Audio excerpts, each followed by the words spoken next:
Guys, Corey back here today. We're on day 15 of sobriety. Had a little moment today. Got a really bad withdrawal. Fought through it, of course, because I'm still sober. I just want to tell you guys all out there that are fighting this addiction, you're worth it. You can keep pushing.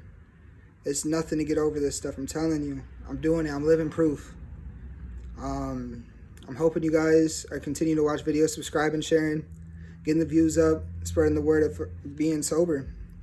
Like I said yesterday, I was going to touch back on a little bit more backlight on my life story and what led up to addiction. I'm not going to be too long of a video today. It's Valentine's Day. Got a couple plans to do today, Sorry about that. But, like I said in my first video, addiction started for me about 15. Being in and out of hospitals because of broken bones due to riding BMX and fighting and stuff like that. I was prescribed to a lot of pain pills at a young age, and they were at my disposal. I'll just go in the medicine cabinet, grab a couple, and when I realized you finally got high off the stuff, that's when it took over.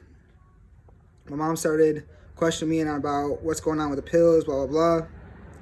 And, I just told her, I don't know what's going on with them.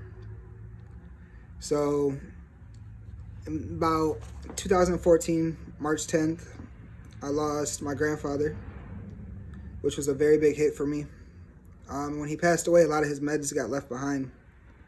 Now that I look back on it nowadays, I feel horrible for it. But it took off to an addiction that couldn't be matched. And when it went from the pills, and I couldn't get the pills no more, that's when it went to a heroin addiction. And when I found the heroin, my life really took a dark hole for the worst. I moved down to Jackson, Michigan, and that's where I really got hit hard with the heroin, which also about 2 months after I moved down to Jackson, I caught my first felony case for breaking into a place. Having the steady life and what everybody cracks up to be is a lot harder than most people think. When you're an addict, a functioning life isn't always possible because you don't know what a functioning life truly is. You gotta wake up every morning with withdrawals, and you gotta find your next high somehow.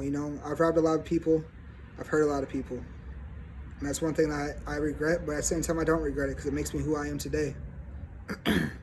A lot of people are scared about their image getting hurt and who they make themselves out to be around people and trying to hide what they've done in their past.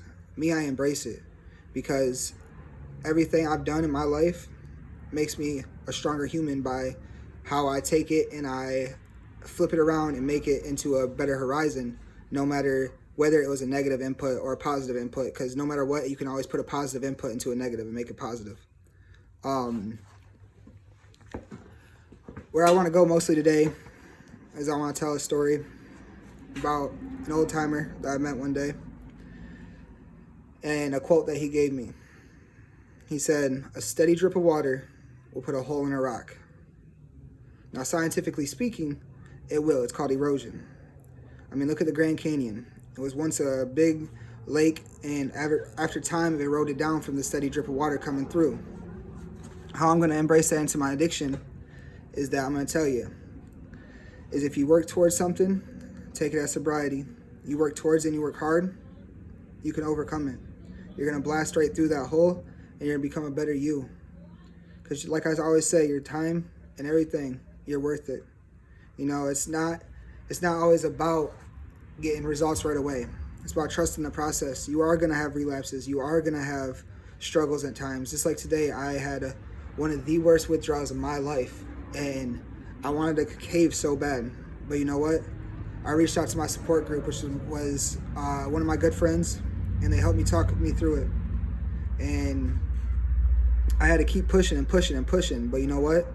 Now that I sit here and I think back on it, I'm glad I kept pushing because it was just another bump in the road that I had to get up over. It's not always about the first one to get to the top of the hill. It's about if you make it to the hill or not. You gotta fight them. No matter how hard it is, no matter how many trees you gotta chop down there in your way, you can chop them down. I'm living proof, like I always say.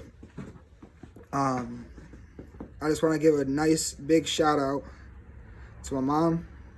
You know, she always is there helping me get through these withdrawals, because without her, I don't know where I'd be. Who else was there today? Good friend Brittany. Thank you, Brittany, for helping me. You were telling me just to get through it and how proud you were of me. Thank you, Ariana. You were helping me too. I appreciate all the support I get from all of you guys. You know, not a day goes by where I don't hear somebody tell me they're proud of me, you know. A lot of times I was getting told I was a disappointment, and nothing hurts worse than me instead told somebody, or getting told by somebody that you love that you're a disappointment. You know, and the last time I got told I was a disappointment, you know, I took that and I looked at the positive side. I flipped that disappointment into aggression and strength, and I'm building on that still to this day. You know, another thing I was having a problem with today is I'm missing my kids. You know, they're 900 miles away. I love them so much. I love you, Weston James and Asher Robert. I hope you guys get to watch this. Daddy, I'll see you soon. But main thing, guys, is that I just want to see everybody grow. I want to see our younger generation become everything they're capable of. I want for it to be a good place for my kids to grow up in, you know. The next couple segments, tomorrow I'll be talking with Al, which is, he's a 61-year-old guy, which has been sober, he's been sober for 25 years. He's going to talk a little bit about Kratom and how it works, and a little bit about his life story and how he came up off of stuff. Either Sunday or Monday, we are having a live interview from the jail with my girl Roxanne. She's going to tell you a little bit about her story, how she plans on staying sober when she gets out. So there's a couple more things coming up on the agenda. I have a couple friends that I want to maybe get on here if I can somehow broadcast it, a live broadcast through two ways, because they are up in Michigan. Then I also have a couple people I've met down here that I'm going to have do live interviews also. I just hope you guys stay tuned. Keep sharing. Keep subscribing. Let's spread the word of sobriety and keep everybody going. Thank you guys for staying tuned. Much love, guys.